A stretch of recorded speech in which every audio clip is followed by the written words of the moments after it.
Before the gun was drawn, before the world watched a man nearly get executed at his father's funeral, before the headline screamed, "Racist cop nearly kills black general's son," there was a man, and that man was already coming apart at the seams. His name was Officer Darren McConnell, and his unraveling didn't start that morning. It started long before.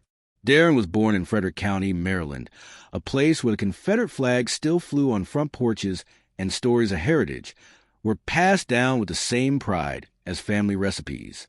His father, Russ McConnell, was a former sheriff's deputy. He drank bourbon by the gallon and wore his belt like a whip.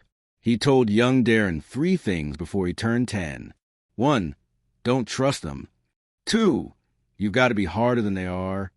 3, the badge means you're the one in control. He meant black people, though he never used the word. He didn't have to. In their home, racism wasn't hidden. It was baked into the wallpaper. It came with the biscuits at breakfast and the shotgun on the mantel. Darren never had to question who he was supposed to fear, and eventually he stopped fearing them and started resenting them. At 21, Darren joined the Alexandria Police Department. He wasn't particularly brave, or smart, or compassionate, but he followed orders and kept his mouth shut, and in a broken system, that was enough. His performance evaluations were average, but his disciplinary file wasn't. Asterisk 2009. Punched a 17-year-old during a traffic stop. Claimed the teen lunged. Asterisk 2013. Pulled over a black woman for a broken taillight. Held her at gunpoint because he thought she matched the description.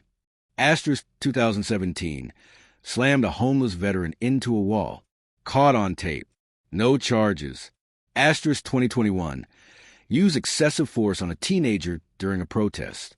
Received a 3-day suspension. Each time, there was an excuse. Each time, there was no real consequence. He became exactly what the system allowed him to be: dangerous, bitter, and emboldened. When General Braxton knelt during a Black Lives Matter protest, McConnell watched from his couch, his jaw tight. "He's spitting on his own uniform," he said to no one, "making the rest of us look weak." When Braxton gave speeches about police brutality in minority communities, McConnell saw them as attacks, personal attacks. "He doesn't get it," he told his colleagues at the precinct. "He's not one of us. Never was." No one corrected him. Some nodded. Others stayed silent.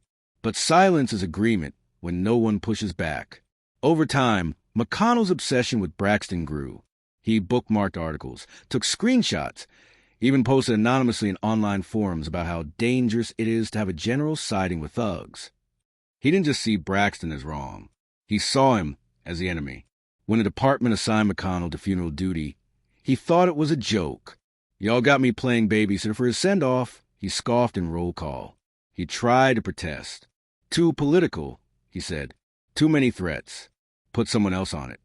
His supervisor, Captain Ellis, gave him a sharp look. "You're a senior. You're on it." End of discussion. McConnell slammed his locker door hard enough to make it echo. But deep down, he wasn't just angry. He was excited. He knew what kind of people would be there. High-profile, powerful black people. Protesters. Cameras. And Braxton's son. The night before the funeral, McConnell didn't sleep. He sat on his couch, cleaning his gun for the 3rd time, watching old protest footage on YouTube. Braxton in uniform. Speaking at Howard University. "There can be no peace without accountability," Braxton said, standing firm at the podium. McConnell scoffed. "There's no peace when people like you keep stirring up hate." He poured another shot of whiskey, placed his gun beside the television remote, and stared at it for a long time. What if they try something tomorrow? What if someone needs to take control? What if it's me? McConnell arrived 2 hours early. He didn't eat breakfast. He didn't speak much. He did a full perimeter check on his own without asking. He wasn't there to protect. He was there to watch.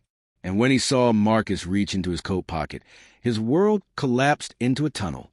It didn't matter that Marcus was calm, that he was unarmed, that hundreds of witnesses were watching. All McConnell saw was the enemy. All he felt was permission. This was his moment. This was what he'd been waiting for. A black man in a crowd Reaching, the rest of the world saw a grieving son. Darren McConnell saw a target.